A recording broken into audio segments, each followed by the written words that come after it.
ठीक है। Yes. हाँ, तो अब यहाँ पे महर्षि पतंजलि ने जो अभी बताई डेफिनेशन दी है, योग चित्त वृत्ति निरोध है, यानी चित्त की वृत्तियों का निरोध ही योग है। अब यहाँ पे एक शब्द आया है चित्त।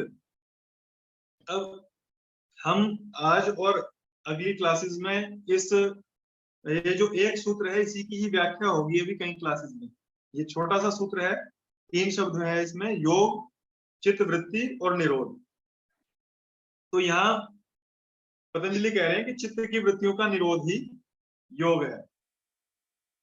तो अब यहाँ एक प्रश्न ये उठता है कि चित्त क्या है, ठीक है, क्या उसके कार्य हैं, क्या करता है वो।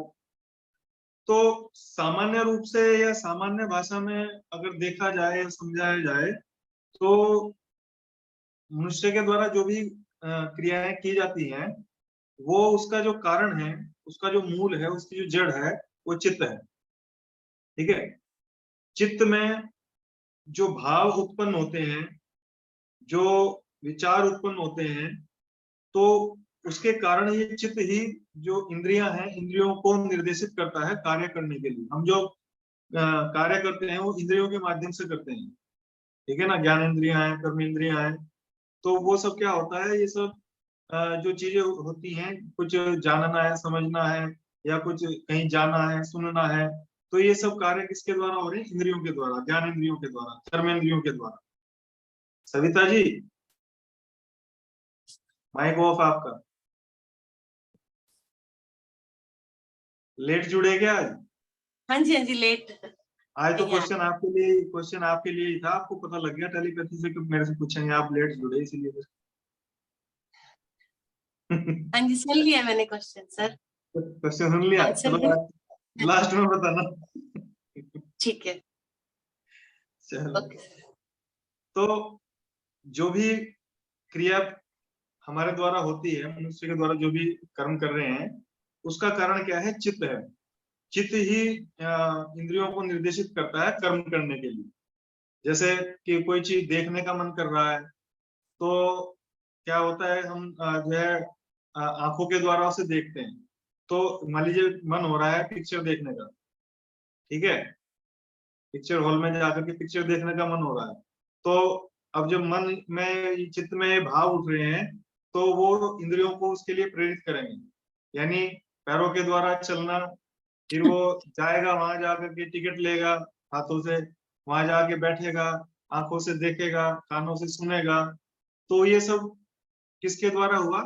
इसका जो जड़ है वो क्या है? चित्त है। चित्त में भाव उत्पन्न हुए कि मुझे वहां जाकर के पिक्चर देखनी है, या मुझे कोई चीज छूने का मन कर रहा है, या कोई चीज खाने का मन कर रहा है, कोई चीज सुनने का मन कर रहा है, कोई चीज देखने का मन कर रहा है। ठीक है। जैसे वीकेंड में जो है टीना का मन करता है कि कहीं घूमने जाना है, ठीक है। तो टीना जो है अलग अलग जगह घूमने जाती है, वहां फोटो खिंचवाती है, अलग अलग साइट पे जो है उसके फोटोज जो है देखने को मिलते हैं। तो वो क्या है, वो टीना के चित्त में वो भाव आ रहे हैं, तब वो जा रही है अपने हस्बैंड को कह रही है कि मुझे आप लेकर के वहां चलो। और बच्चों को भी कहती है कि बच्चों से जिद कराती है फिर, ठीक है। एक टीना को तो एक बार को मना कर देंगे वो, तो फिर बच्चों से कहती है। तो कितनी प्रबल भाव होते हैं चित्त में कि वो कितने तरह की योजनाएं बनवाता है। ठीक है। तो ये चित्त जो है, ये अच्छे चीजों के लिए भी प्रेरित करता है और बुरी चीजों के लिए भी प्रेरित करता है। तो इसमें इसको आगे समझेंगे हम। तो सामान्य रूप से अगर देखें तो ये कहा जा सकता है कि चित्त ही जो है हमारी जो सभी क्रियाओं का जो कारण है, जो प्रेरक शक्ति है, वो क्या है? चित्त है। ठीक है। सामान्य रूप से भी जैसे हम बैठे हुए हैं, चेयर पे बैठे भी कई बार हम हिलते डुलते रहते हैं, हाथ हिलाते रहते हैं, पैर हिलाते रहते हैं, या माथे पर, मस्तक पर बल पड़े रहते हैं, सलवट पड़े रहते हैं, ठीक है, आंखों की पुतलियां भी घुमाते रहते हैं। तो ये भी, इससे भी ये पता लगता है कि उसके अंतःकरण में, उसके चित्त में कुछ ना कुछ भाव चल रहे हैं। ठीक है। जैसे फेस से कई बार कोई आदमी अगर बैठा भी हुआ है तो फेस से रिलैक्स महसूस होता है, कई बार जो है फेस से वो स्ट्रेस में महसूस होता है।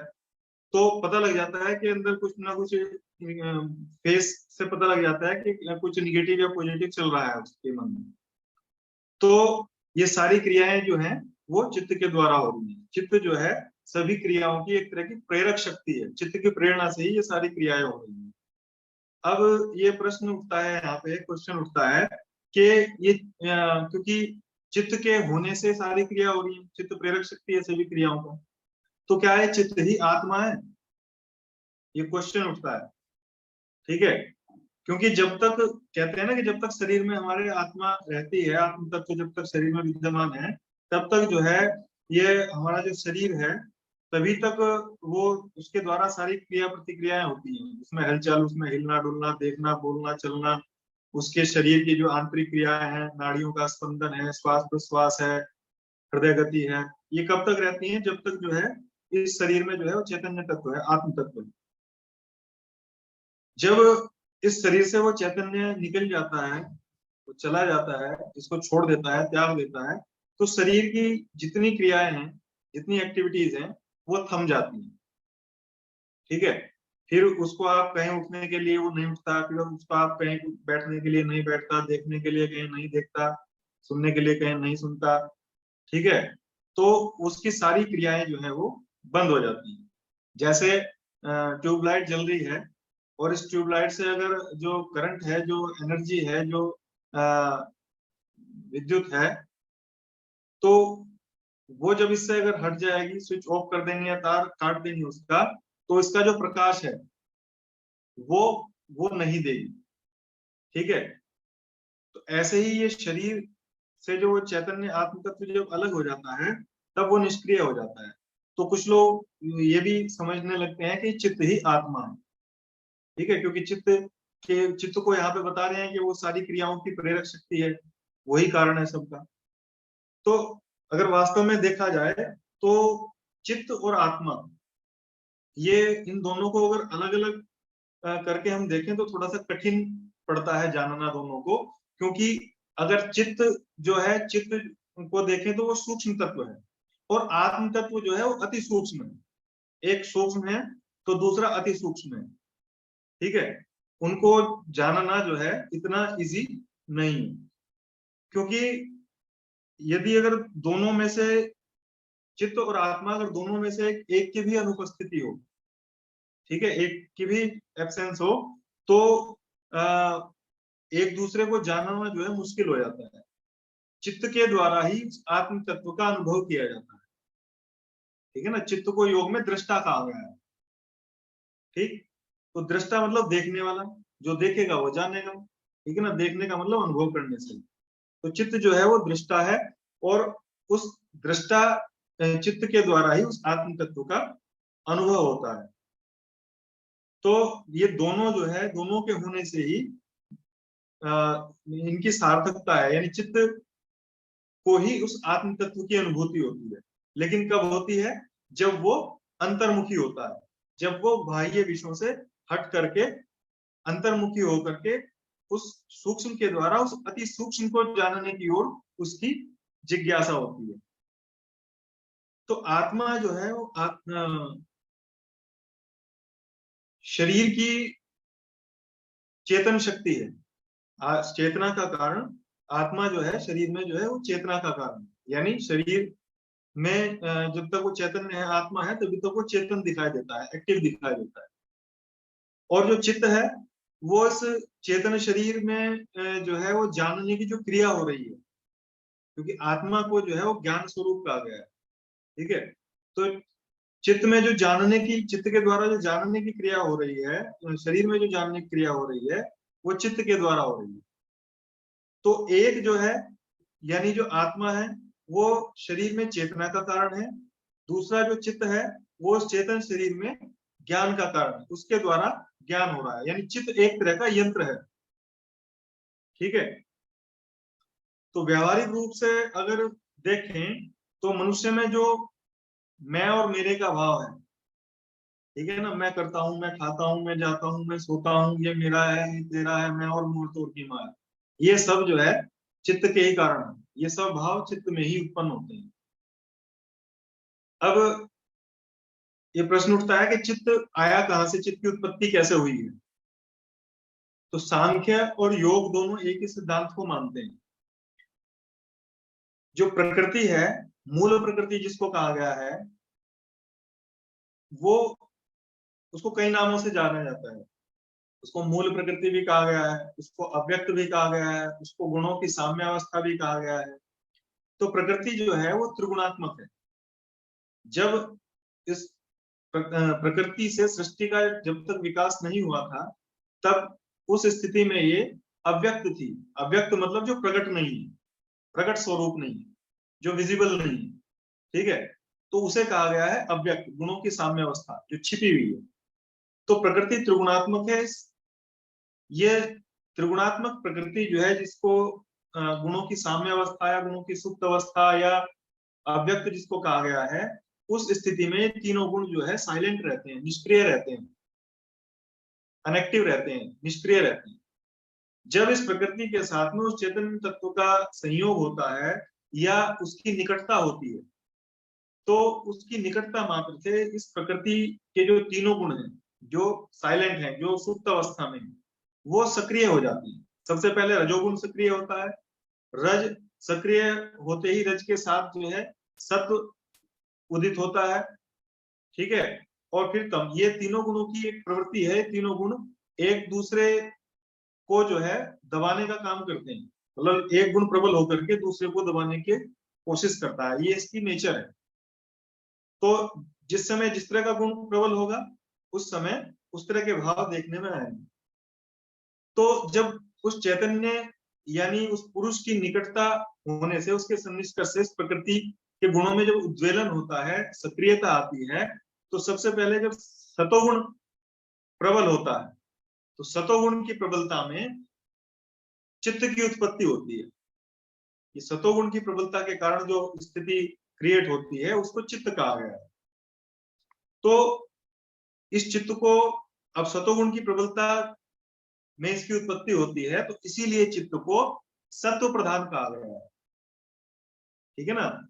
या सत्व प्रधान कहा गया है या सत्व कहा गया है। क्यों कहा गया है? क्योंकि सतोगुण की प्रबलता के कारण इस चित्त की उत्पत्ति हुई है।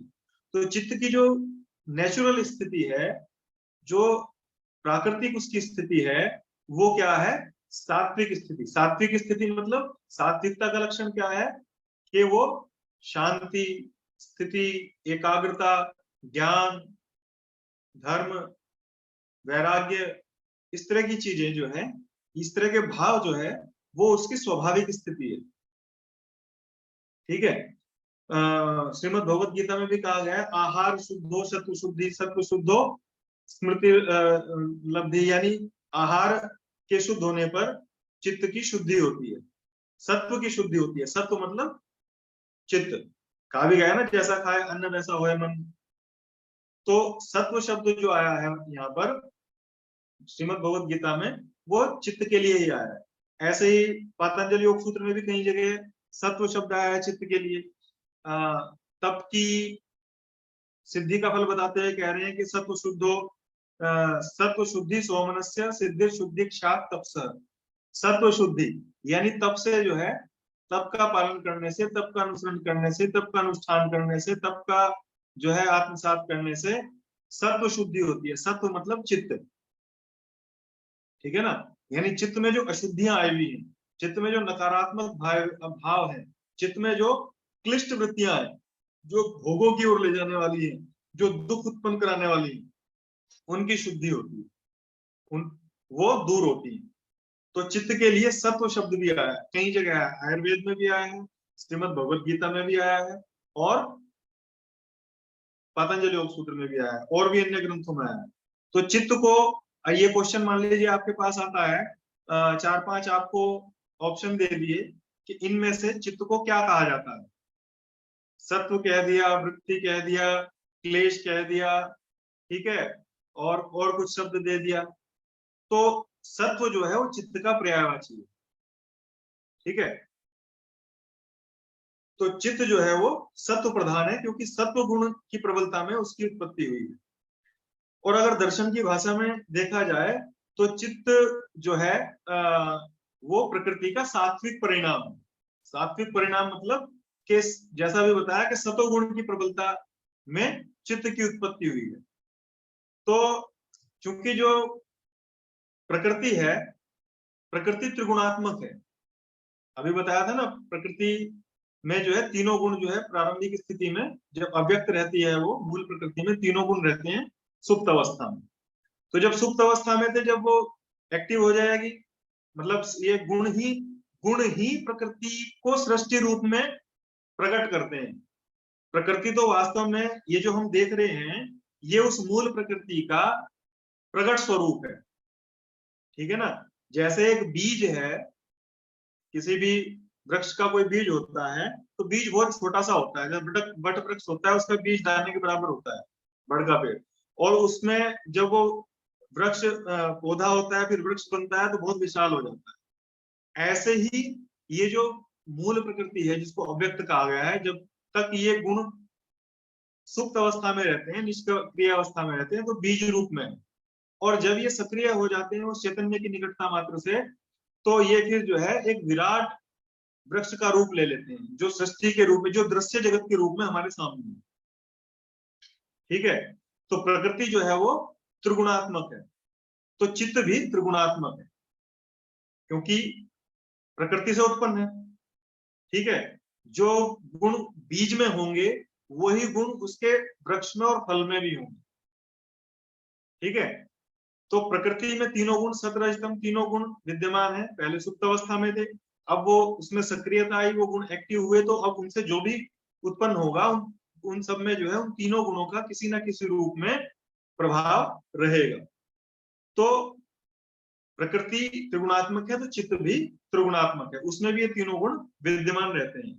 तो इन तीनों गुणों की विशेषता के कारण चित्त के भी जो है वो तीन प्रकार हो जाते हैं।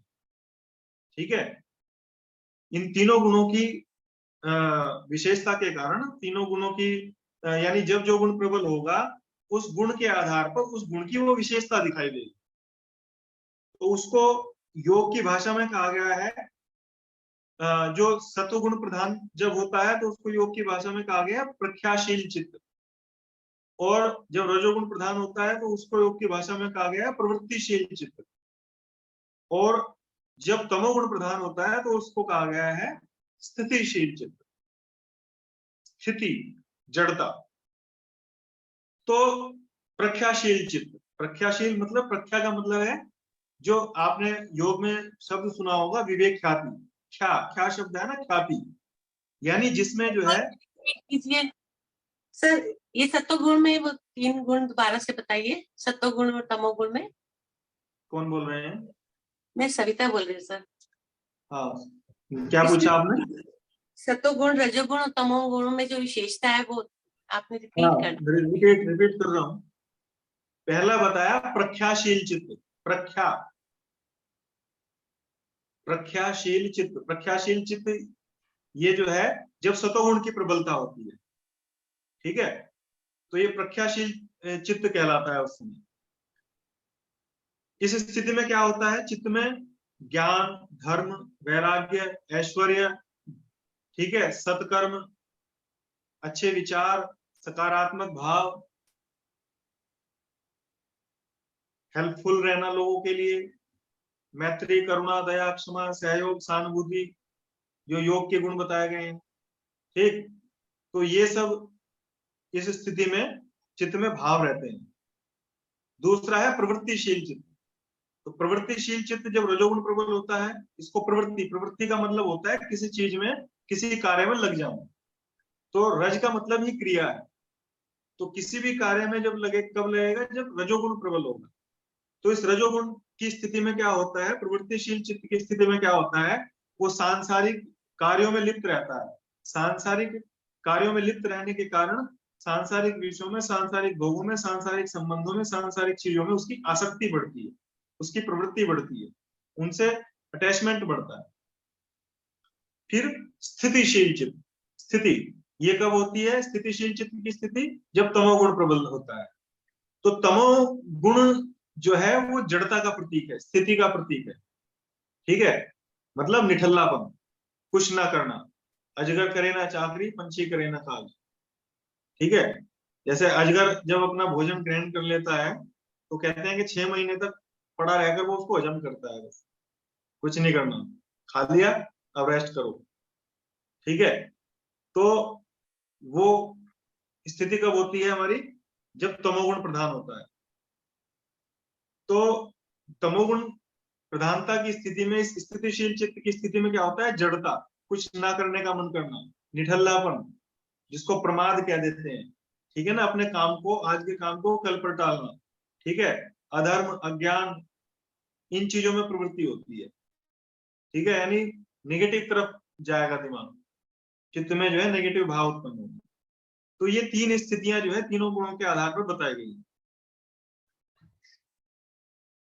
अलग अलग विद्वानों ने या हमारे जो ग्रंथ हैं योग के, उनमें जो है चित्त को समझाने के लिए अलग अलग उदाहरण दिए गए हैं, अलग अलग उदाहरणों के द्वारा उसको समझाया गया है। जैसे कई बार आपने सुना भी होगा, चित्त को जो है तालाब का उदाहरण भी देते हैं, जैसे पतंजलि ने परिभाषा दी है, योग चित्त वृत्ति निरोध है, ठीक है। तो चित्त को एक तालाब की संज्ञा दी गई है। तालाब की संज्ञा क्यों दी गई है, जैसे अभी बताया था कि चित्त का स्वाभाविक गुण क्या है, आरफा जी? सात्विक, प्रत्याशील, जैसे आपने बताया चित्त जो है सात्विक। हाँ, क्या मतलब सात्विक भाव जब रहेगा, सतोगुण के कारण उसकी उत्पत्ति भी है, सतोगुण उसमें तो प्रबल हो उसकी जाएगा। स्वाभाविक स्थिति क्या है? सात्विक, ये आपने बताया ना, मतलब जैसे ज्ञान होगा, उसमें धर्म होगा, अच्छे विचार होंगे, तो ये सात्विक गुण में आ जाएगा। ये नहीं आएगा तो सात्विक में ही, लेकिन ये कब आते हैं, क्या स्थिति होती है उसकी? प्रख्याशील, आप बताओ। ये प्रख्याशील आपने बताया ना, जैसे प्रख्याशील हो जाएगा। आप बताओ। तो शांत रहे, हाँ, शांति की रहेगी जब शांति स्थिति। ये सब चीजें कब होंगी, जब शांत होगा वो, है ना, तभी आपका धर्म में, ज्ञान में, कोई चीज सीखने में, जानने में, ठीक है, किसी का सहयोग करने में, किसी की हेल्प करने में, तभी होगा जब आपका चित्त शांत है। जब आपके चित्त में उद्वेलन चल रहा है, उठापटक चल रही है, तब आप किसी की सुन भी नहीं पाओगे। सुनते हैं हम किसी को उस टाइम? नहीं सर, नहीं सुनते ना, पूछना पड़ेगा भाई साहब को।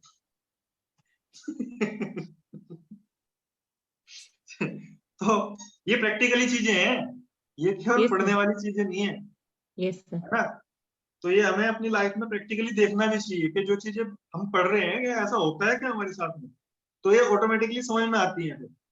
अभी तो हम थ्योरेटिकल समझ रहे हैं, लेकिन ये जब हम अपने ऊपर, अपने जीवन में इनको, ये पैरामीटर्स हैं, तो इससे हमें पता लगता है कि हमारी वृत्ति क्या है, सतोगुणी है, तमोगुणी है, रजोगुणी है, कहाँ हम स्टैंड करते हैं। तो अलग अलग उदाहरण देकर समझाने का प्रयास किया गया है। तो तालाब का उदाहरण दिया गया है चित्त के लिए, कि चित्त जो है तालाब के समान है, ठीक। तालाब का उदाहरण इसीलिए दिया गया है क्योंकि तालाब का जो पानी होता है, जल जो होता है, वो ठहरा हुआ होता है। नदी का पानी जो है वो प्रवाहित होता है, ठीक है ना। तालाब क्या होता है, जो चारों तरफ से उसका वो बंद रहता है, उसमें जल का प्रवाह नहीं रहता, उसमें पानी जो है वर्षा से इकट्ठा होता है, वो तालाब होता है। तो तालाब का जो जल है वो टिका हुआ है, ठहरा हुआ है, प्रवाहित नहीं है, बह नहीं रहा है। तो ऐसे ही जो हमारा चित्त है, वो उसकी स्वाभाविक स्थिति क्या है, स्थिरता, शांति, एकाग्रता, ठीक। तो उस ठहरे हुए पानी में जब कोई कंकड़ पत्थर आकर के गिरता है तालाब के जल में, तो होता क्या है, जो ठहरा हुआ जो जल है, जो स्थिर दिखाई दे रहा था, उसमें तरंगे उठती हैं, उसमें लहरें उठती हैं, उसमें हिलोरे उठती हैं, उसमें हलचल स्टार्ट हो जाती है। जो उससे पहले स्थिर दिखाई दे रहा था, जो उससे पहले ठहरा हुआ दिखाई दे रहा, ठीक है। तो ऐसे ही चित्त की स्थिति कही गई है। चित्त जो शांत है, स्थिर है, एकाग्र है, जो उसकी स्वाभाविक स्थिति है, जब उसमें जो है जो वृत्तियां बताई गई हैं, वो वृत्ति रूपी जब कंकड़ या पत्थर उसमें आकर के गिरता है, तो वो उसकी स्थिरता को भंग कर देता है, वो उसमें जो है अस्थिरता उत्पन्न करता है, वो उसमें हिलोरे उत्पन्न करता है, वो उसमें हलचल उत्पन्न करता है, ठीक। वो उसकी शांति को, वो उसकी स्थिरता को, एकाग्रता को भंग कर देता है। तो ये जो अस्थिरता है, ये जो हलचल है, वो क्या है चित्त की, ये योग के अनुकूल नहीं है। योग के अनुकूल क्या है, चित्त की जो स्थिर अवस्था है। इसलिए पतंजलि कह रहे हैं योग चित्त वृत्ति निरोध। यानी ये जो कंकड़ पत्थर, वृत्ति रूपी जो कंकड़ पत्थर हैं, इनको आने से रोकना है, इनको चित्त में गिरने से रोकना है। ठीक है, तो तब वो स्थिर होगा।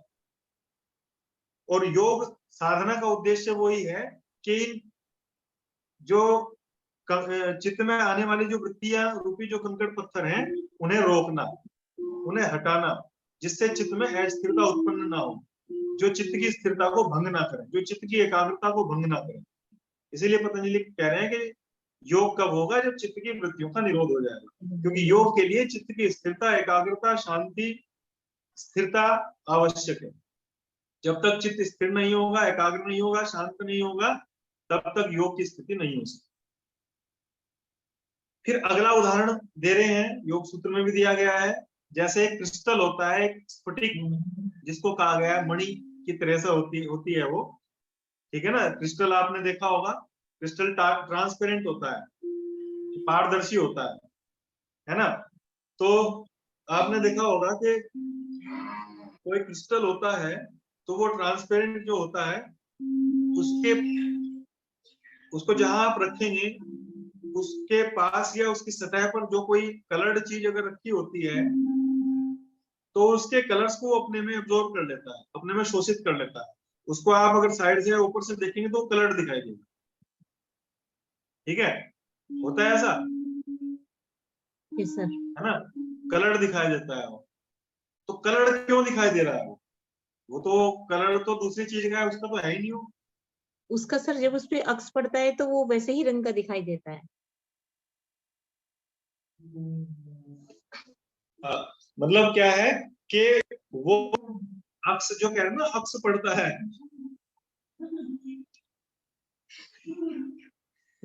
वो अक्स का मतलब है कि अक्स कब पड़ रहा है उसमें, मतलब उसकी परछाई उसमें कब आ रही है, वो तब आ रही है जब वो ट्रांसपेरेंट है, यानी साफ है, शुद्ध है, क्लीन है।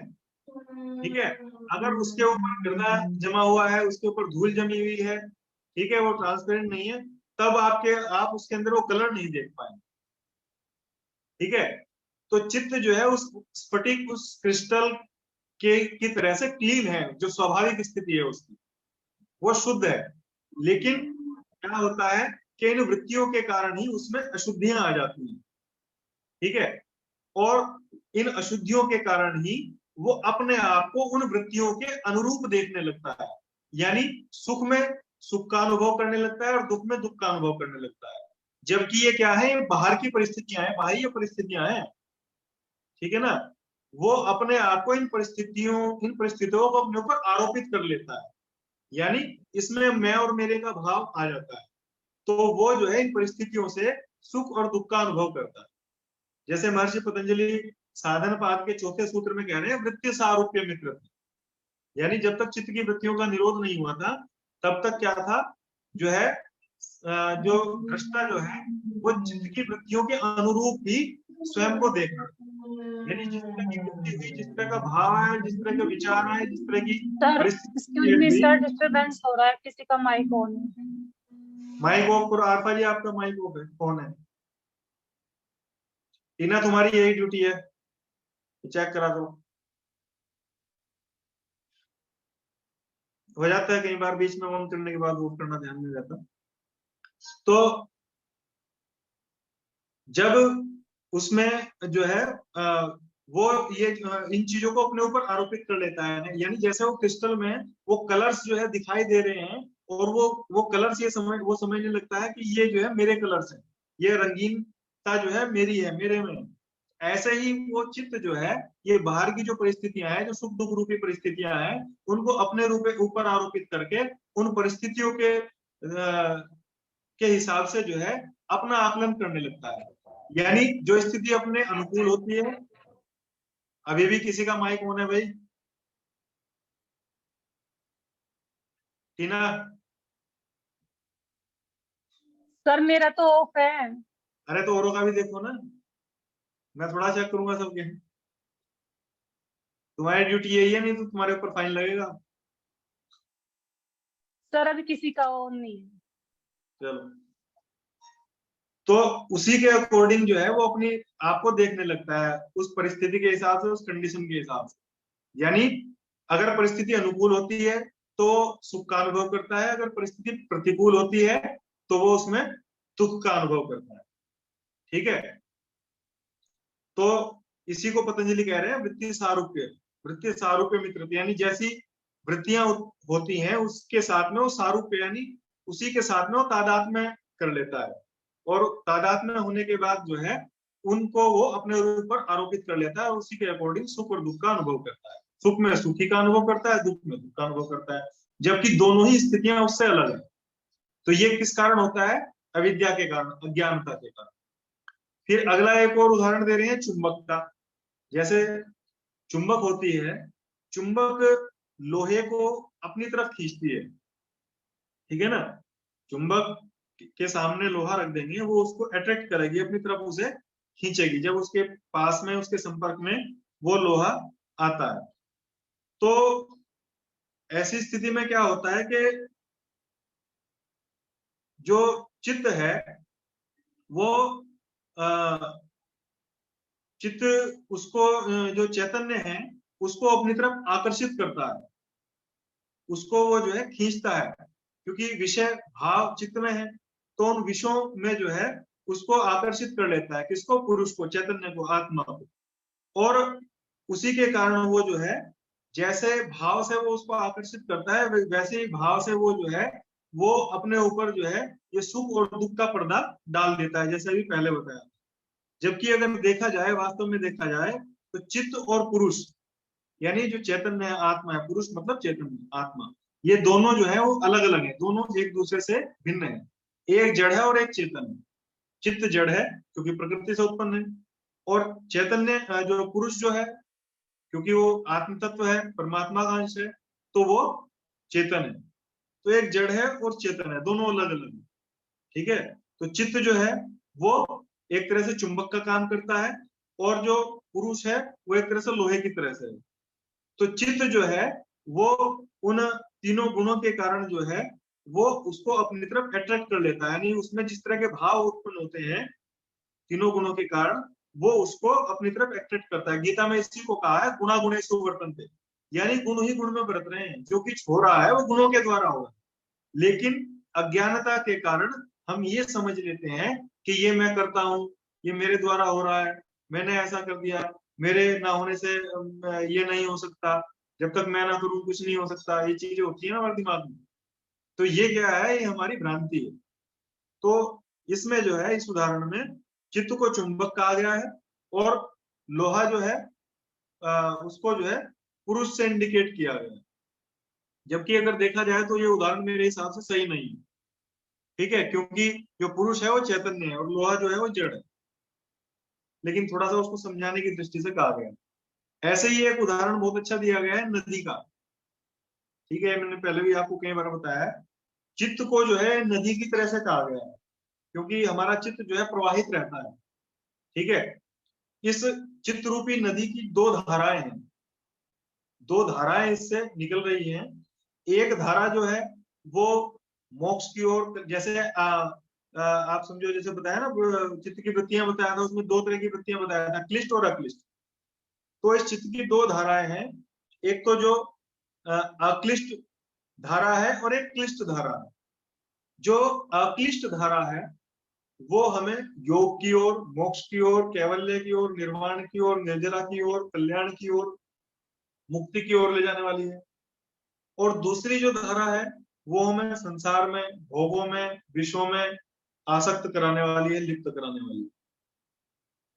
तो ये जो संसार की तरफ ले जाने वाली जो धारा है ये बंधन का कारण बनती है, क्योंकि संसार के विषयों में, भोगों में आसक्त होने के कारण इस तरह के कर्म, अज्ञान युक्त कर्म किए जाते हैं जो बंधन का कारण बनते हैं, जिनसे संस्कार संचित होते हैं, और वो संस्कार कर्म संस्कार ही फिर दोबारा से जो है जन्म मरण के चक्र में उसको भटकाते हैं। तो ये दो धाराएं हमारे चित्त की बताई गई है, एक जिसको पतंजलि कह रहे हैं क्लिष्ट और एक अक्लिष्ट। तो इसके लिए कहा गया कि चित्त की दो धाराएं बताते हुए कहा गया कि चित्त नाम नदी बहती उभय तो वाहिनी। उभय तो यानी ये दो तरफ बहती है, इसकी दो धाराएं। कैसी कैसी बहती? कल्याणाय च बहती पापाय च, यानी ये चित्त नाम की नदी जो है इससे दो धाराएं निकलती हैं, एक कल्याण की ओर, मोक्ष की ओर, योग की ओर, निर्वाण की ओर, निर्जरा की ओर, परमार्थ की ओर लेके जाती है, और एक जो है भोगों की ओर, आसक्तियों की ओर, संसार की ओर, विषयों की ओर, उसमें अट्रैक्ट कराती है। तो ये दो तरफ ले जाने वाली है।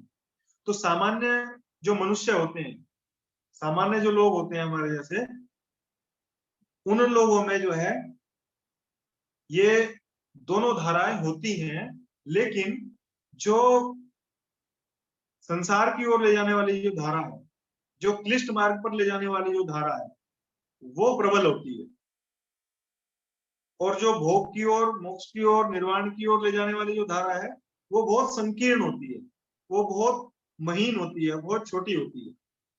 जो भोगों की ओर ले जाने वाली जो धारा है, वो बहुत, उसका फाट जैसे गंगा जी का आप हरिद्वार जाएंगे तो नील धारा देखेंगे तो वो बहुत चौड़ी है, तो जब उसमें पानी आता है तो बहुत वेग के साथ में आता है, और बड़े बड़े पत्थर, बड़े बड़े पेड़ जो है उसमें बह के चले जाते हैं।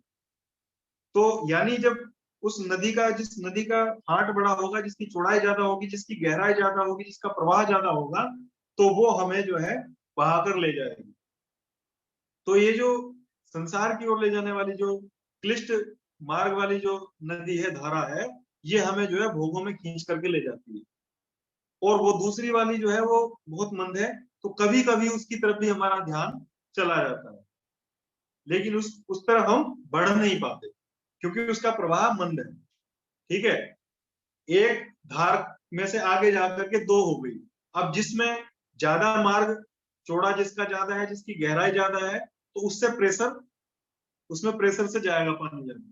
जिसमें कम है, जिसमें स्पेस कम है, उसमें उतना नहीं जाएगा। तो उसको उसी तरह समझ सकते हैं। तो योग साधना के माध्यम से जो धारा संकीर्ण हुई है, जो अक्लिष्ट वाली जो धारा है, जो योग वाली जो धारा है, जो मोक्ष वाली जो धारा है, जो कल्याण के मार्ग पर ले जाने वाली जो धारा है, उस धारा को गहरी करना है, उस धारा को प्रबल करना है, उस धारा का प्रवाह तीव्र करना है। ठीक है, तो ये कब होता है? योग साधना के माध्यम से। तो जो साधक जन्म जन्मांतर से जो योग साधना में रत रहते हैं, उन साधकों में ये धारा जो है गहरी हो जाती है, प्रबल हो जाती है, और उनको जो है प्रवाहित करके उनके लक्ष्य तक, उनके उद्देश्य तक पहुंचाने का काम करती है। जैसे आपने देखा होगा कि बहुत से लोग, बहुत से आपने योगियों की जीवनियां पढ़ी होंगी कि बचपन से ही उनमें जो है योग की ओर, वैराग्य की ओर, निर्वाण की ओर, निर्जरा की ओर, संन्यास की ओर जो है उनकी भाव बचपन से ही जागृत हो गए। बचपन से ही विरक्ति का भाव उनके मन में प्रबल था। तो वो क्यों था? उनकी साधना जो है वो जन्म जन्मांतर की साधना थी। उस जन्म जन्मांतर की साधना के कारण वो जो धारा संकीर्ण थी, वो धारा छोटी हुई थी, जो भोगों की ओर ले जाने वाली है, उन्होंने अपनी साधना में मेहनत करके, तप करके उस धारा को गहरी किया है, उस धारा को चौड़ी किया है, उसका स्पेस बढ़ाया है, उसमें प्रवाहित होने वाले जल को अधिक मात्रा में प्रवाहित होने के कारण उसका स्पेस बढ़ा है। ठीक, तो वो कैसे है? वो योग साधना के माध्यम से। तो योग साधना के माध्यम से ही इस धारा में प्रबलता लाई जाती है, इस धारा को तीव्र किया जाता है। कौन सी धारा को? जो योग के ओर ले जाने वाली है, जो मोक्ष की ओर ले जाने वाली है, जिसको पतंजलि ने कहा है अक्लिष्ट। ठीक, तो सामान्य मनुष्य में जो है क्लिष्ट वाली प्रबल रहती है, और अक्लिष्ट वाली जो है बहुत महीन रहती है। और जो साधक होते हैं, जो सन्यासी होते हैं, जो योगी होते हैं, उनमें वो सांसारिक वाली जो क्लिष्ट वाली है वो बहुत महीन हो जाती है, और ये वाली प्रबल हो जाती है। तो ये सामान्य व्यक्ति में, और जो योगी है, जो सन्यासी है, जो साधक है, उसमें, उसके चित्त में और उसके चित्त में ये अंतर है। सामान्य रूप से हम कहते हैं ना कि हम क्या इनमें अंतर है, ये क्या इनमें जो विलक्षणता जो देखी जाती है वो क्यों है ऐसी? इनके भी दो हाथ हैं, इनके भी दो आंखें हैं, इनके भी दो कान हैं, इनका भी एक मुंह है, ठीक है, इनके भी हाथ पैर ऐसे, ये सब कुछ है, तो क्या विलक्षणता है, क्या अलग है? तो इसके कारण है, ठीक है ना। इनका चित्त का जो प्रवाह है, चित्त की धारा का जो प्रवाह है, वो अक्लिष्ट वृत्ति की तरफ है, अक्लिष्ट धारा की तरफ है। ठीक, यानी कल्याण वाली धारा की तरफ है, मोक्ष वाली धारा की तरफ है, निर्वाण वाला धारा की तरफ है। और जो सामान्य व्यक्ति का जो प्रवाह है वो किसकी तरफ है, वो क्लिष्ट धारा की तरफ है, जो भोगों में, संसार में बांधने वाली है। तो योग साधना के माध्यम से जो है इसको अक्लिष्ट धारा को प्रबल किया जाता है, तीव्र किया जाता है, और उसमें जो है योग मार्ग में उसके माध्यम से आगे बढ़ा जाता है, यानी लक्ष्य की ओर आगे बढ़ा जाता है। तो योग साधना का यही लक्ष्य है, यही उद्देश्य है कि जो क्लिष्ट वाली जो धारा है उससे उसको जो है मंद करके अक्लिष्ट वाली धारा को जो है प्रबल किया जाए। तो यहाँ ये इन उदाहरणों से आपको काफी कुछ क्लियर हुआ होगा।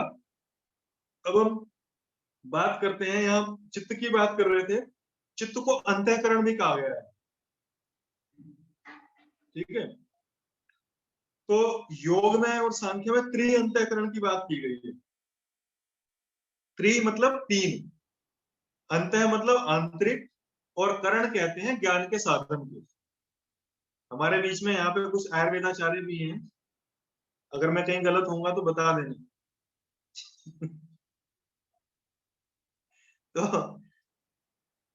तो त्रि अंतःकरण, वेदांत जो है अंतःकरण चतुष्टय की बात करता है, योग और सांख्य त्रि अंतःकरण की बात करता है।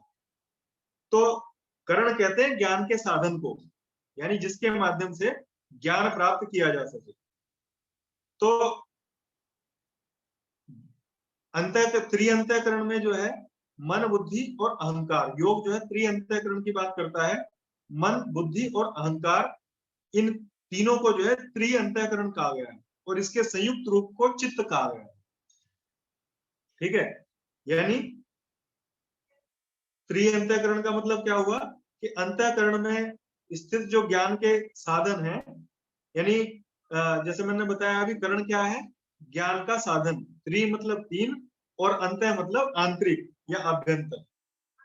तो अंतर में स्थित ज्ञान के साधन को अंतःकरण कहते हैं, और ये तीन बताए गए हैं, मन, बुद्धि और अहंकार। मन, बुद्धि और अहंकार, इन तीनों का संयुक्त रूप जो है उसको चित्त कहते हैं। इस त्रि अंतःकरण को ही चित्त कहते हैं, ठीक है ना। योग की भाषा में, सांख्य की भाषा में इसको चित्त कहा गया है। तो मन का जो कार्य होता है, मन का कार्य बताया गया संशय करना, संशय, और बुद्धि का कार्य है निश्चय करना, और अहंकार का जो कार्य है वो क्या है, गर्व करना, घमंड करना, अहंकार, मैं और मेरे का भाव, ठीक। और चित्त जो है, इन सब के द्वारा जो छाप जो पड़ती है वो चित्त पर पड़ती है। तो चित्त का कार्य है स्मरण, तो वो स्मरण चित्त को रहता है। तो मन, बुद्धि और अहंकार, इन तीनों का संयुक्त रूप जो है उसको चित्त कहा गया है, इसी को त्रि अंतःकरण कहा गया है, ठीक है ना, त्रि अंतःकरण। तो जब मनुष्य किसी कार्य में संशय करता है तो ये समझना चाहिए कि ये कार्य जो है किसके द्वारा हो रहा है, मन के द्वारा, ठीक है ना। जब हमारे अंतर में, जब हम किसी चीज को देख करके, विषय को देख करके, बात को देख करके संशय, डाउट करते हैं, तो ये किसके द्वारा हो रहा है, मन के द्वारा। और जब मन, ये एक ही चीज है, एक चीज मैं क्लियर करूं, ये इसकी स्थितियां हैं। जब डाउट हो रहा है तो उसको कहा जाएगा मन, वो मन कर रहा है। और जब मनुष्य किसी कार्य को करने का जब निश्चय कर लेता है, यानी वो संशय समाप्त हो जाता है, संशय को समाप्त करके जब उसमें निश्चय हो जाता है, तो वो किसके द्वारा होता है, बुद्धि के द्वारा। वो कार्य जो है, निश्चय किसके द्वारा होता है, बुद्धि के द्वारा। अब कोई डाउट नहीं रहा, अब निश्चय है, क्लियर है कि मुझे ये काम करना है, तो वो कार्य जो है वो बुद्धि के द्वारा होता है। और यदि जब मनुष्य किसी बात को लेकर गर्व करता है, घमंड करता है, अभिमान होता है उसे, ठीक है, तो ये कार्य किसके द्वारा होता है, अहंकार के द्वारा। तो ठीक, तो ये एक ही चीज की अलग अलग अवस्थाएं हैं। संशय की स्थिति में होगा तो मन के द्वारा हो रहा है, वो मन कहा जाएगा। जब निश्चय हो जाएगा, ठीक है, संशय रहित जो कार्य या ज्ञान होगा, वो बुद्धि के द्वारा होगा। और जब जो है फिर उसमें जो गर्व का भाव, घमंड का भाव, अहंकार का भाव, मैं और मेरे का भाव जो उसमें जागृत होता है, तो वो अहंकार के द्वारा होता है।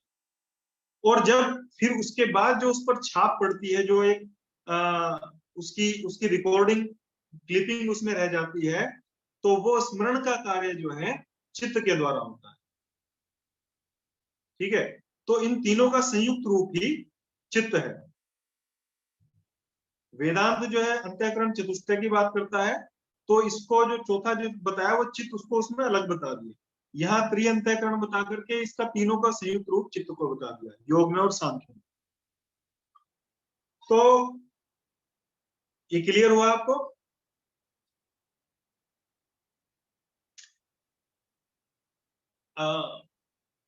दो आयुर्वेदाचार्य हैं इसमें, बताओ कहीं अगर मैं गलत हूं तो, स्मिता जी। नहीं सर, सही है। तो इस तरह से जो है, क्योंकि आयुर्वेद भी जो है योग, आयुर्वेद, सांख्य, ये सब क्या है जो है एक दूसरे के पूरक हैं। योग भी सांख्य के सिद्धांत को मानता है, आयुर्वेद भी सांख्य के सिद्धांत को मानता है। ठीक है, तो इसको हम एक और उदाहरण से समझ सकते हैं कि जैसे एक पहले टाइम में, अब तो सब आधुनिक जमाना है, अब तो इन्वर्टर है, जनरेटर है, तो अगर आप लोगों को ध्यान होगा तो पहले लैंप हुआ करते थे, लालटेन हुआ करती थी, जो तेल से, मिट्टी तेल वगैरह से जलाए जाते थे। उसके ऊपर एक चिमनी होती थी कांच की, है ना। तो वो जो लैंप या लालटेन है, उसमें जो चिमनी होती है, उस चिमनी के ऊपर जब उसकी बत्ती अगर सही नहीं है या उसमें तेल सही मात्रा में नहीं है, तो वो बत्ती जो है बहुत ज्यादा धुआं देती है और उस चिमनी को जो है वो काला कर देती है ना। और वो उसको काला करने के बाद उसका जो प्रकाश है वो बाहर नहीं फैल पाता, यानी बाहर के विषयों को, बाहर के चीजों को वो प्रकाशित नहीं कर पाता। क्यों? क्योंकि वो चित्त, जो चिमनी रूपी जो चित्त है, चिमनी को आप चित्त की तरह समझ लीजिए, चिमनी कांच की होती है, तो वो चिमनी रूपी जो चित्त है हमारा, उसके ऊपर अब जो है कालीमा, धुएं की लेयर जो है वो जम गई है, जिससे वो बत्ती से जो प्रकाश हो रहा है, बत्ती को आप जो है आत्मा से कनेक्ट कर सकते हैं। तो क्योंकि आत्मा को जो है ज्ञान स्वरूप कहा गया है, तो वो जो ज्ञान स्वरूप जो बाती है, उसका जो प्रकाश जो है बाहर नहीं जा पा रहा है। किसके कारण? क्योंकि उस चिमनी रूपी जो चित्त है उसके ऊपर जो है लेयर जम गई है धुएं की, अविद्या की, अज्ञानता की, कर्म संस्कारों की। तो ये चिमनी के ऊपर जो कालस है, ये कालीमा है, ये क्या है? कर्म संस्कारों की जो है लेयर्स है, जिसके कारण जो है वो आत्म तत्व का जो प्रकाश है, ज्ञान है, ज्ञान का जो प्रकाश है वो बाहर फैल नहीं पा रहा। तो जब चित्त जो है, जो जिसको चिमनी बताया गया है कांच की, उस पर जब तक अज्ञान युक्त कर्मों के कारण जो संस्कार रूपी, जो कर्म संस्कारों की जो कालीमा जो है, धुआं जो है उस पर चिपका रहेगा, तब तक जो बत्ती है, जो बाती है उस लालटेन की, उस लैंप की, जो जिसको ज्ञान स्वरूप कहा गया है, जिसको प्रकाश स्वरूप कहा गया है, तब तक उसका प्रकाश जो है वो चिमनी से बाहर ढंग से नहीं जा पाएगा और तब तक वो विषयों को प्रकाशित नहीं कर पाएगी। मतलब कि जो चीज वहां रखी होगी उसको सही तरीके से वो नहीं दिखा पाएगी कि वो सामने वाली चीज क्या है। तो इसी तरह से जब तक चित्त के ऊपर इन कर्म संस्कारों की, अविद्या के कारण जो कर्म करते हैं उनकी लेयर्स चढ़ी जाती है, तब तक जो है वो चित्त जो है, चित्त के माध्यम से जो है उन जो विषयों का जो है, हम विषयों को सही तरीके से नहीं समझ पाते कि क्या सही है और क्या गलत है। ठीक है, ये रस्सी है या सांप है, ठीक है ना। होता है ना कई बार रस्सी को देख करके उसमें सांप की भ्रांति हो जाती है, तो क्यों हो जाती है? अविद्या के कारण, अज्ञानता के कारण, ठीक है, यानी अंधकार के कारण। अंधकार था इसलिए वहां रस्सी को देख करके सांप समझ रहे थे, प्रकाश नहीं था, प्रकाश मतलब ज्ञान नहीं था। तो उस आत्मा का, उस बाती का प्रकाश उसे प्रकाशित नहीं कर पा रहा था। क्यों? क्योंकि उसके चारों तरफ जो है लेयर्स जमी हुई थी कर्म संस्कारों की, चित्त के ऊपर, चिमनी के ऊपर धुएं की लेयर जमी हुई थी। तो योग साधना के द्वारा जो चित्त पर पड़े हुए जो अज्ञान युक्त कर्मों के कारण जो संस्कार उसके ऊपर चिपक जाते हैं, पड़ जाते हैं, जैसे चिमनी के ऊपर लेयर्स जमी हुई है धुएं की, ऐसे ही ये कर्म संस्कार लेयर्स बन जाती हैं चित्त के ऊपर। तो उसके द्वारा फिर वास्तविकता का ज्ञान नहीं हो पाता। ठीक है, तब तक जो है वो अपने आप को विषयों के अनुरूप देखता रहता है। तब तक वो जैसी स्थिति, जैसे भाव, जैसी वृत्तियां उत्पन्न होती हैं, अपने आप को उन्हीं के अनुसार देखता रहता है और सुख में सुख का अनुभव और दुख में दुख का अनुभव करता है। जबकि वो जो तत्व है, जो चैतन्य है, जो आत्म तत्व है, वो इन सुख और दुख रूपी दोनों ही परिस्थितियों से अलग है। ये परिस्थितियां हैं, ये कंडीशंस हैं, ये उसमें नहीं है, ये बाहर है, ये उससे अलग है, लेकिन इन सब को वो अपने ऊपर आरोपित कर लेता है। ठीक है, इसको ऐसा समझेंगे जैसे कोई, अब वो आ रही है शिवरात्रि, टीना जी सर। टीना शिवरात्रि पे प्रसाद लेती है भांग का, और फिर वो उस तरह से करती है, वो गाना था वो राजेश खन्ना वाला, वो गाना है जय जय शिव शंकर कांटा लगे ना कंकर। तो उस गाने के बाद उसमें वो भांग पी लेता है बहुत ज्यादा और अपनी उंगलियां ऐसे क्रॉस कर लेता है, वो कहता है कि खुल नहीं रही, लोग लग गया है। ठीक है, तो टीना भी ऐसे ही करती फिरती है उस दिन, फिर शाम को इसकी वो स्थिति रहती है। तो ये स्थिति वही है कि जैसे कोई नशेड़ी व्यक्ति अपने आप हाथों को लोक करके, अपने उंगलियों को लोक करके, और ये कहता है कि लोक लग गया, नहीं खुल रहा। ठीक है, तो वो ऐसे ही इन परिस्थितियों से अपने आप को जकड़ लेता है। ठीक है, या जैसे कोई शराबी कहे तो खंबे से जाके लिपट जाए और कहने लगे खंबा मुझे छोड़ नहीं रहा है, तो वही स्थिति सामान्य रूप से हमारी सांसारिक जो व्यक्ति है, मनुष्य है, उसकी होती है। वो विषयों में आसक्त रहता है, लेकिन वो कहता है कि विषय उसे छोड़ नहीं रहे, जबकि उसने उसे पकड़, विषयों ने नहीं पकड़ा है, उसने उसे पकड़ रखा है। तो योग साधना के द्वारा जो है चित्त पर पड़े जो कर्म संस्कार है उनका शोधन किया जाता है, उनकी लेयर्स को हटाया जाता है। जैसे चिमनी पर पड़ी हुई जो कालीमा है, धुएं की जो लेयर है, उसको साफ कपड़े से हटाई जाती है, ऐसे ही जो योग साधना के जो साधन है, जो उपाय है, उनके द्वारा चित्त पर पड़े हुए जो कर्म संस्कार हैं, उनकी जो लेयर्स हैं, उन्हें हटाई जाती है, जिससे जो है आत्मज्ञान उसको हो सके, यानी आत्मा का प्रकाश जो है वो चित्त रूपी चिमनी के द्वारा बाहर फैल सके, और जो विषय है उनको वो सही तरीके से देख सके, यानी उसका सही बोध हो सके। रस्सी को रस्सी के रूप में जाने, सर्प को सर्प के रूप में जाने, जड़ को जड़ के रूप में जाने, चेतन को चेतन के रूप में जाने, आत्म को आत्म के रूप में जाने, अनात्म को अनात्म के रूप में जाने। ठीक है, तो कहने का मतलब है वास्तविकता का ज्ञान। इसी को योग में कहा है, पतंजलि कहते हैं ऋतंभरा तत्र प्रज्ञा, यानी ऋतंभरा प्रज्ञा यानी सत्य को धारण करने वाली बुद्धि। एक सामान्य बुद्धि है, ठीक है, जो हमें चीजें हमारे सामने आ रही हैं, दिखाई दे रही हैं, जैसे भाव हमारे चित्त में है, उसी तरह से हम उन चीजों को देखने लगते हैं, जिसको कहा गया है जैसी दृष्टि वैसी सृष्टि। और एक ऋतंभरा प्रज्ञा है, ये तटस्थ होकर के देखती है, यानी ये सही गलत उचित अनुचित का बोध कराने वाली है। ये आत्म अनात्म जड़ चेतन, ठीक है ना, शुद्ध अशुद्ध वास्तविकता का बोध कराने वाली है।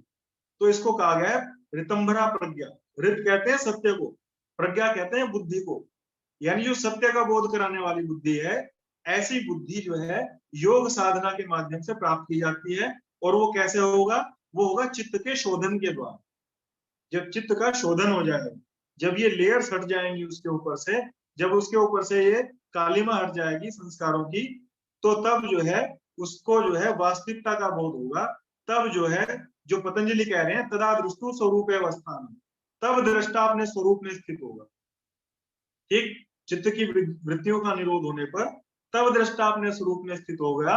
जब वृत्तियों का निरोध होने पर ये लेयर्स हट जाएंगी और फिर लेयर दोबारा चढ़नी उसके ऊपर प्रारंभ नहीं होंगी, पहले वाली हट जाएंगी, आगे वाली नहीं चलेंगी, तो वो प्रकाश जो है अच्छे तरीके से फैलेगा और वास्तविकता का उसको बोध होगा, यानी दृष्टा का अनुभव, जो वास्तविक दृष्टा है, जिसको चैतन्य कहा गया है। तो उस चित्त के माध्यम से उस वास्तविक दृष्टा का, जिसको आत्म तत्व कहा गया है, चैतन्य कहा गया है, जिसको श्रीमद् भगवत गीता में कह रहे हैं अर्जुन को कृष्ण कि ईश्वर सर्वभूतानां हृदय तिष्ठति अर्जुन, यानी वो ईश्वर सबके हृदय में विराजमान है। तो उसके द्वारा फिर उस ईश्वर के जो सबके हृदय में विराजमान है, उस अंत हृदय में जो है उसके दर्शन होंगे। तो चित्त का शोधन होने से उस वास्तविक चैतन्य के जो है दर्शन होते हैं। इस चित्त को हम एक तरह से और समझ सकते हैं एक उदाहरण से, जैसे एरोप्लेन होता है, आजकल एक्सीडेंट बहुत हो रहे हैं। जब उसका प्लेन क्रैश हो जाता है तो उसका ब्लैक बॉक्स ढूंढते हैं। ब्लैक बॉक्स में क्या होता है, उसमें ढूंढ करके देखते हैं कि इसका कारण क्या था, जो प्लेन क्रैश हुआ है उसका क्या कारण था, क्यों हुआ वैसे। तो ये हमारा ब्लैक बॉक्स है।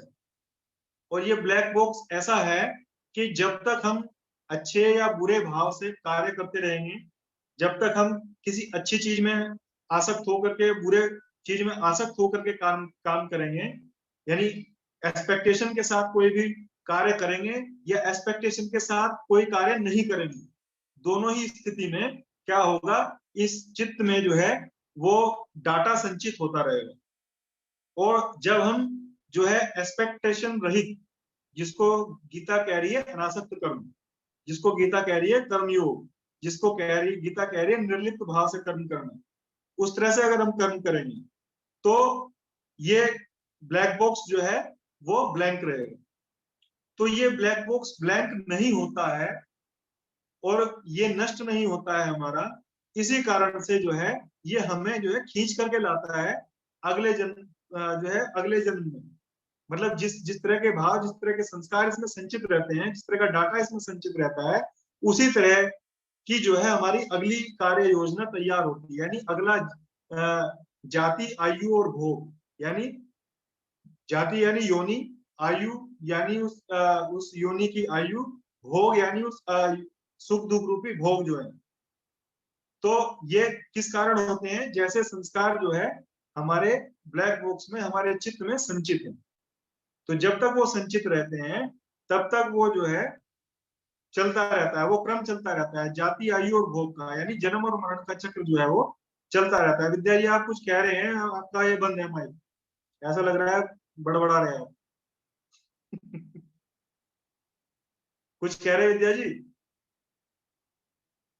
लंबा हो गया क्या ज्यादा? अरे माइक ऑफ है आपका।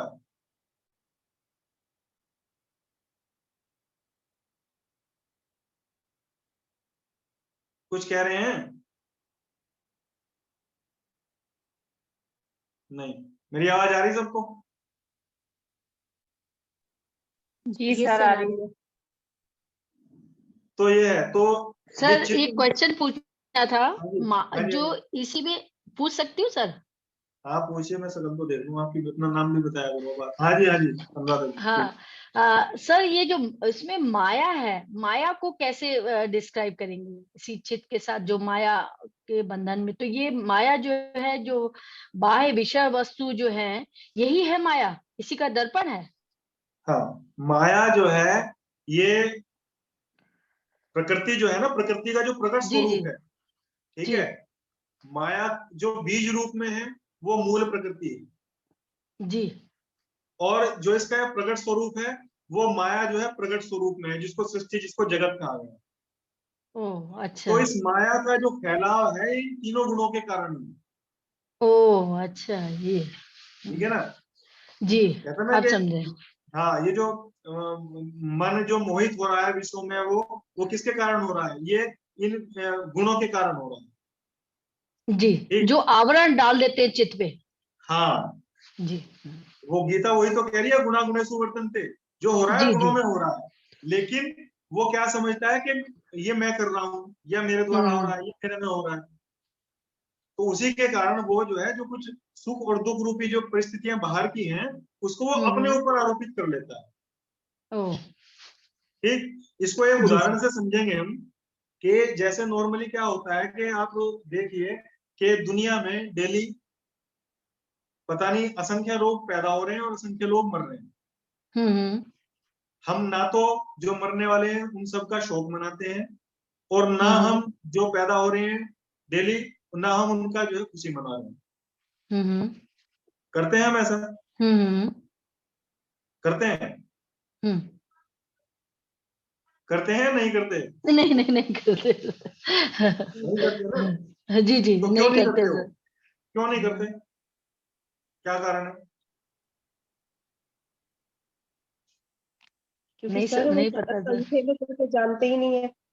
हाँ, वो इसलिए नहीं करते क्योंकि हमारा कुछ अता पता नहीं है, या मेन चीज, या थोड़ा बहुत कुछ जानते हैं तो भी नहीं करते। ठीक। हम्म। तो खुशी या दुख कब होता है? जब हम उससे जो है अटैच होते हैं, जब उसमें हमारा राग होता है, जब हमारा उसमें मोह होता है। ठीक। जब हमारा किसी के साथ मोह होता है, अटैचमेंट होता है, जब वो दुखी होता है, या जब वो चीज नष्ट हो रही है, या जब वो चला जाता है, तब हमें दुख होता है। उसको आयुर्वेद में बोलते हैं अनुकूल वेदनीयम सुखम और प्रतिकूल वेदनीयम दुखम। दुखम। ठीक है, ये आयुर्वेद की भाषा में विद्या जी ने बताया। ठीक है। मेरा नाम विद्या नहीं है, आप अज्ञानवश ऐसे कह रहे अच्छा हैं। अच्छा अच्छा अच्छा अच्छा, अरे टोन एक ही है ना तुम्हारी दोनों की, ये मराठी टोन है दोनों की। तो क्या? स्मिता जी ने बताया, इसमें वो नहीं आ रही ना पूरी, वो नहीं आ रही। तो कहने का मतलब ये है कि वो किसके कारण है? वो अविद्या के कारण है। मतलब अविद्या नहीं, राग, अटैचमेंट के कारण। और ना ही जो लोग जिनकी जो पैदा हो रहे हैं, ना ही हम उनकी खुशी मना रहे हैं, क्योंकि उनको हम जानते नहीं है, उसमें हमारा कोई अटैचमेंट नहीं है। तो जो सुख और दुख का जो कारण है वो हमारा मोह है, हमारा अटैचमेंट है। तो जिन चीजों से हमारा अटैचमेंट होता है, मोह होता है, जब वो चीज छूटती है, टूटती है, नष्ट होती है, तो हमें कष्ट होता है। कष्ट होता है। ठीक ठीक जी। और इसी तरह से जो भी जिन चीजों में भी हमारा मोह होगा, अटैचमेंट होगा, राग होगा, वो चीज जब हमें प्राप्त होगी तो हमें क्या होगा? उससे खुशी मिलेगी। जी जी। और जब वो चीज, कोई भी संसार में ऐसी चीज नहीं है जो हमेशा रहने वाली है। तो इसीलिए योग में कहा गया है, योग दर्शन में, कि राग और द्वेष ये दोनों एक सिक्के के दो पहलू हैं। जिस चीज में राग होगा उससे द्वेष होना निश्चित है। निश्चित है। यानी जहाँ जिन चीजों से हम सुख की अनुभूति कर रहे हैं और उस उसको सुख के दुख। कारण हमें जो है मोह उसमें हो रहा है, अट्रैक्शन हो रहा है, जब वो चीज छूटेगी, जब वो चीज नष्ट तो होगी, जब वो चीज जाएगी, तो वो दुख का तो कारण बनेगी। दुख का कारण। ठीक। इसीलिए बौद्ध दर्शन में कहा गया सर्वम दुखम, सब कुछ दुख ही दुख है। ठीक है ना? क्योंकि जो जी। क्षणिक सुख हमें मिल रहा है, उसको हम जब उसमें उस सुख के कारण उसमें आसक्त हो जाएंगे तो वो भी दुख का कारण है। तो ये जो चित्त है, ये चित्त माया का ही प्रकट स्वरूप है, क्योंकि प्रकृति से उत्पन्न है, तो प्रकृति ही माया है। कहा गया ना, माया को त्रिगुणात्मक, त्रिगुणमयी माया हाँ जी है। जी जी ठीक है जी ना? तो प्रकृति जी। त्रिगुणात्मक है। तो ये आवरण पड़ जाता है चित्त पे प्रकृति का, जो माया हाँ, रूप वो में। आवरण अविद्या के कारण होता है। जी है ना? जी। अविद्या का आवरण है वो। जी। Thank you sir, thank you. Thank you. और कोई? सर मेरा एक क्वेश्चन था। आपकी फोटो भी देखी, फोन में नाम भी बता दिया करो, इसमें वो नहीं सर होती। सोनाली। हाँ जी, हाँ जी। सर आपने जो वो प्रख्याशील और प्रवृत्तिशील जो बताया था, हाँ जी, उसमें अगर देखा जाए तो जब तक सतोगुण नहीं होंगे तब तक मन शांत नहीं होगा। बिल्कुल। सतोगुण इम्पोर्टेंट है। बट आपने जैसे अभी बताया ना कि अटैचमेंट का, तो दया और करुणा में भी तो अटैचमेंट है ही ना।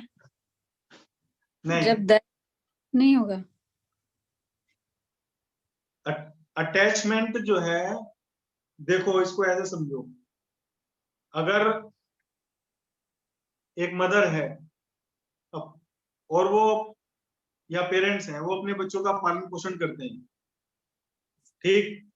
अगर वो अपने बच्चों का जो पालन पोषण कर रहे हैं, उन्हें पढ़ाना लिखाना, उनकी सारी जरूरतें पूरी करना, वो सब अगर अपना वो कर्तव्य समझ करके कर रहे हैं, अपनी ड्यूटी समझ करके कर रहे हैं, तो जो है वो आगे चल करके उसमें परेशान नहीं होंगे। अगर वो अटैचमेंट के कारण कर रहे हैं, राग के कारण, मोह के कारण कर रहे हैं, तो आगे चल करके उससे दुखी होंगे। और ऐसा आज के टाइम में बहुत कुछ देखने को मिलता है। हाँ, तो इसमें ठीक है ना? करुणा भी फिर दो तरह की हो गई ना। हाँ, एक तो बिना अटैचमेंट के आप जो करुणा का मतलब ही दया है। करुणा का दूसरा नाम ही दया है। ठीक है ना? मतलब कोई, आप ऐसा समझो ना, कोई व्यक्ति रोड पर जा रहा है या रोड के ऊपर कोई ऐसी घटना हो गई, किसी का एक्सीडेंट हो गया, आप जा रहे हैं, आप 2 लोग जा रहे हैं, आप एक व्यक्ति देख करके उसको कोशिश ये करता है कि उसकी हेल्प करी जाए, कोई एम्बुलेंस बुलाई जाए, किसी तरह से उसको होश में लाया जाए, ठीक है, कोई उसका कॉन्टेक्ट नंबर देखा जाए, ढूंढा जाए, तो आप उसकी हेल्प करने की कोशिश कर रहे हैं। और एक व्यक्ति उसे देख करके ऐसे ही ये तो होता ही रहता है, चलो, तो आपके मन में अगर जो है सतोगुण प्रबल है तो वो करुणा दया का भाव आपके मन में जागृत होगा।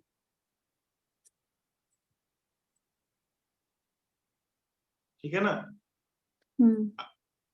अगर जो है उसमें अगर आप तम के साथ रज का भाव, तम युक्त रज अगर उसमें होगा तो आप उसमें जो है निगेटिविटी के साथ उसको देखेंगे, यानी उसकी जेब से उसका पर्स निकल रहा है, उसकी जेब से जो है मोबाइल निकल रहा है, पैसे निकल रहे हैं, हाथ में गले में चेन है, घड़ी है, तो उसको कैसे निकाला जाए, तो ये तमोगुणी भाव है। ओके, मतलब बिना एक्सपेक्टेशन के करीबी कुछ भी चीज ना।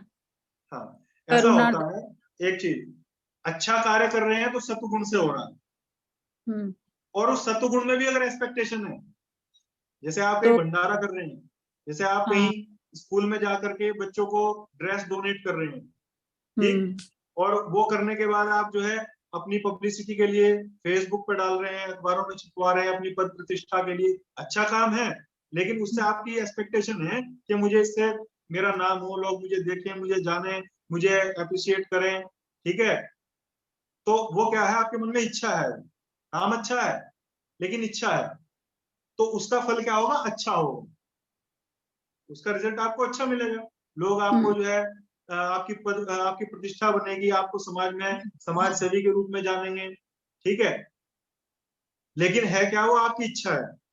और अगर नेगेटिव काम करेंगे तो नेगेटिव जो है आपका उसको रिजल्ट मिलेगा, यानी नकारात्मक आपको उसका रिजल्ट फल मिलेगा। तो एक हमारे यहाँ एक अनपढ़ आदमी भी ये कह देता है कि जैसी करनी वैसी बढ़नी, यानी अच्छा कर्म करेगा, अच्छा कार्य करेगा तो अच्छा फल मिलेगा, रिजल्ट मिलेगा, गलत करेगा, निगेटिव करेगा तो बुरा मिलेगा, ठीक है ना। तो योग की जो बात है, जो कर्म योग जो कह रहे हैं, वहां मतलब है अच्छे और बुरे से ऊपर उठना। पतंजलि जो कह रहे हैं योगश्चित वृत्ति निरोध कह रहे हैं, वो ये नहीं कह रहे हैं कि केवल रजोगुणी तमोगुणी वृत्ति को हटाना है या केवल रजोगुणी तमोगुणी सतोगुणी वृत्ति को हटाना है, वहां कह रहे हैं कि समस्त वृत्तियों का निरोध, ठीक है, यानी रजोगुणी तमोगुणी वृत्तियां तो पहले ही हट गई थी जब वो योग के मार्ग पर वो चलना प्रारंभ किया, ठीक, वो साधना के मार्ग में तभी अग्रसर हो पाएगा जब रजोगुणी तमोगुणी वृत्तियां शांत हो जाएंगी और सतोगुण बढ़ना शुरू होगा। फिर साधना से सतोगुण को ही प्रबल रखना है, रजोगुणी तमोगुणी वृत्तियों को उठने नहीं देना, और फिर अंत में जाकर के सतोगुणी वृत्ति को भी शांत कर देना है, उसको भी जो है अपने कारण में विलीन कर देना है, ठीक है ना। यानी ये वृत्तियां चित्त से उठ रही है तो इनको चित्त में ही विलीन कर देना है, जैसे पानी से बुलबुला उठता है और फूट करके पानी में विलीन हो जाता है, मतलब एंड में तीनों ही बिल्कुल निल हो जाएंगे। हाँ, शांत। ओके, इसी को पतंजलि में कहा गया है निर्बीज होना। जैसे कोई बीज है, जो चने का दाना है, उस चने के दाने को अगर हम मिट्टी में डाल देते हैं ऐसे ही, तो कुछ दिन बाद जो है वो मिट्टी से क्लाइमेट से जो उसको पोषक तत्व चाहिए वो लेकर के जो है अंकुरित हो जाता है, अंकुरित होकर के पौधा बन जाता है, पेड़ बन जाता है, ठीक। और अगर हम उस चने को भून देंगे, उससे कहा गया योग में दग्ध बीज कर देंगे, यानी उसको भून दिया अगर, तो फिर जो है उसको आप अभी तो वैसे ही डाल दिया था तो वो अंकुरित हो गया था, अब उसको आप कितना ही खाद पानी तेल कुछ भी दे लो, अब वो जो है अंकुरित नहीं होगा। क्यों? क्योंकि उसके अंदर जो वो उसकी क्षमता थी अंकुरित होने की नेचुरल, अब वो जो है नष्ट हो गई, ठीक है ना। अब वो निर्बीज हो गया, अब वो दग्ध बीज हो गया, अब वो अंकुरित नहीं है। तो योग साधना के माध्यम से उसको निर्बीज कर देना है। योग साधना के माध्यम से इन समस्त वृत्तियों को का निरोध कर देना है। और जब समस्त वृत्तियों का निरोध हो जाएगा, फिर वो जो भी करेगा, फिर वो कार्य जो है परमार्थ के लिए होता है और जन कल्याण के लिए होता है, वो स्वार्थ के लिए नहीं होता। जो भी कुछ होगा वो परमार्थ के लिए होगा। उसका अपना शरीर भी उसके लिए नहीं होता, वो शरीर भी परमार्थ के लिए होता है। इसी के लिए वो कहा गया है, एक दोहा है वो, कि नदी ना अपना फल बके, क्या है वो विद्या जी? वृक्ष ना अपना फल बके, नदी ना पीवे नीर, परमार्थ के कारण साधु धरा शरीर। तो साधु का जो शरीर होता है परमार्थ के लिए हो जाता है, अपना उसका शरीर भी अपने लिए नहीं रहता। परोपकाराय हाँ, जय हो। परोपकाराय बहुत देर में कुर्वन्ति बोलते वृक्षः पर। हाँ। मैं दूसरे भी पढ़ाई कर रही हूँ ना साथ में। नहीं, एक करो ना, तो ऐसे तो दो नाव में रहने वाला तो डूब जाता है, एक नाव में पैर रखो। तो ये है, तो मतलब सभी तस्यापि निरोधे सर्व निरोधा निर्भीज समाधि, यानी सभी वृत्तियों का निरोध हो जाने पर, तमोगुणी रजोगुणी सतोगुणी सभी तरह की वृत्तियों का निरोध हो जाने पर फिर निर्बीज समाधि की प्राप्ति होती है। यानी किसी भी तरह की वृत्ति का उदय होने का जब कारण कोई नहीं रहेगा, तब वास्तविक योग उस स्थिति को कहा गया। Thank you sir. Thank you जी। और कोई है? और एक क्वेश्चन करना है किसी को?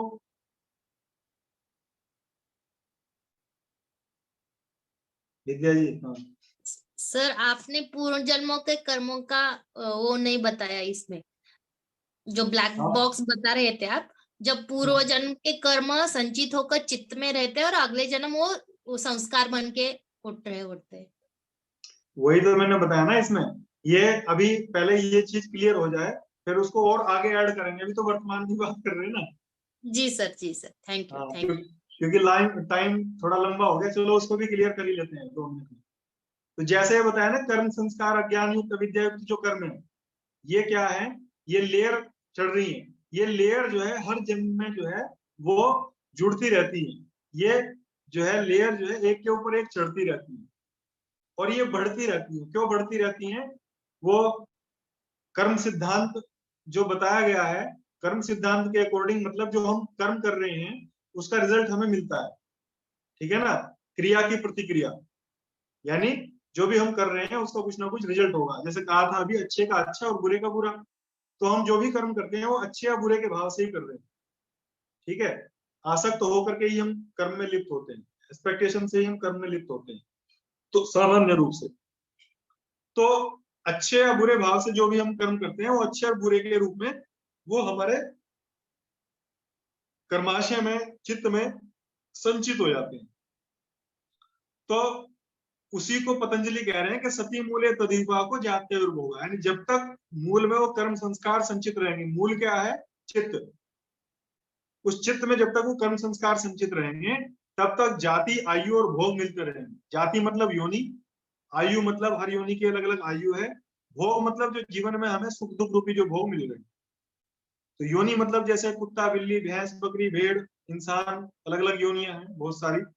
अलग अलग योनियों की सबकी अलग अलग आयु है। जैसे मनुष्य को शतायु कहा गया है।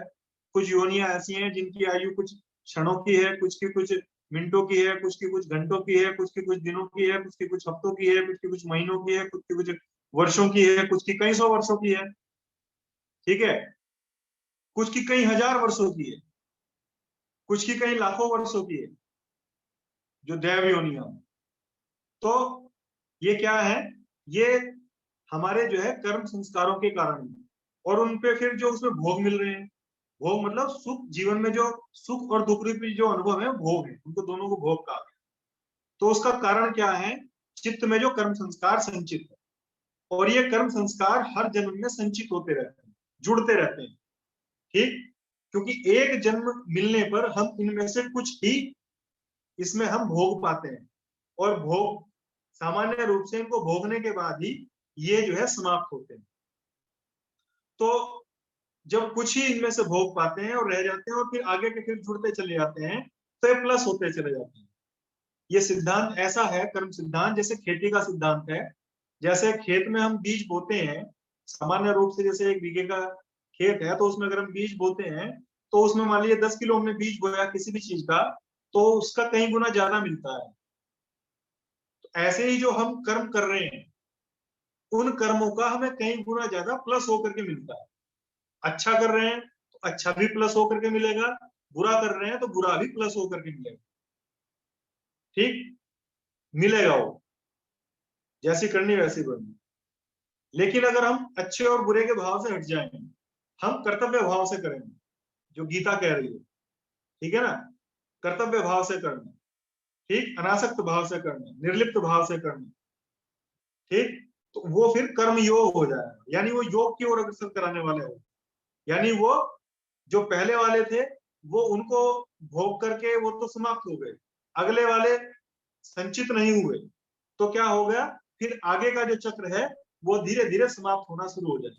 जो पुनरपि जननम पुनरपि मरणम पुनरपि जननी जठरे शयनम, वो जो बार बार जो जन्म मरण की प्रक्रिया है, बार बार जो माता में के गर्भ में आने की प्रक्रिया है, बार बार जो है पैदा होना, बड़े होना, पढ़ना लिखना, शादी करना, बच्चे पैदा करना, फिर मर जाना, तो ये जो प्रक्रिया है वो फिर जो है रुक जाती है, समाप्त हो जाती है। कब? जब जो है वो जो कर्माशय जो है, कर्म संस्कारों का जो समुदाय है, जब वो समाप्त हो जाता है, जब इस चित्त पर पड़ी हुई जो लेयर है, जो धूल है, जो मिट्टी है, उसकी जो लेयर है, जब वो साफ हो जाती है। क्यों? उसके साफ होने पर उसको वास्तविक रूप से चीजें दिखाई देने लगती है, फिर वो उनमें आसक्त होकर के, लिप्त होकर के, उसमें अट्रैक्ट होकर के, उसमें मोहित होकर के, उसमें अहंकार के कारण जो है, वो अविद्या के कारण फिर उसके अनुसार कर्म नहीं करता, फिर वो अपने कर्तव्य भाव से कर्म करता है, जो गीता कह रही है। फिर उसके कर्म जो है वो केवल निमित्त हो जाता है। गीता कह रही है कि कृष्ण को अर्जुन कह रहे हैं कि तू निमित्त है, तू अपने आप को कर्ता ना मान। जब तक कर्ता मानता रहेगा तभी तक भोगता रहेगा। जब उसका कर्ता भाव समाप्त होकर के निमित्त भाव आ जाएगा, निमित्त मतलब माध्यम, वो केवल माध्यम जब अपने आप को समझेगा, तब जो है उसके चित्त पे जो लेयर्स जो चढ़ रही थी, अब वो हटनी धीरे धीरे शुरू हो जाए। तो अपने आप को निमित्त माने, कर्ता न माने। तो गीता वही कह रही है। तो जब तक कर्ता मान करके यानी अविद्या युक्त कर्म करता रहेगा, तब तक वो लेयर चढ़ती रहेगी, वो संस्कार संचित होते रहेंगे, और वो चक्र जो है जीवन मरण का चलता रहेगा। जब ये लेयर चढ़ती बंद हो जाएंगी, पहले वाली लेयर हटती रहेंगी, वो जो है चित्त क्लीन हो जाएगा, योग साधनों के माध्यम से, अभ्यास के माध्यम से, तप के माध्यम से, वैराग्य के माध्यम से, तब जो है वो जो है अपने जो उसका जो लक्ष्य है, उद्देश्य है, जिसको निर्वाण कहा, निर्जरा कहा, मोक्ष कहा, कैवल्य कहा, अलग अलग दर्शनों की भाषा में, अलग अलग मत संप्रदाय की भाषा में, वो उस मूल स्थिति को प्राप्त होगा जो योग की वास्तविक स्थिति है। ठीक है, और कोई क्वेश्चन?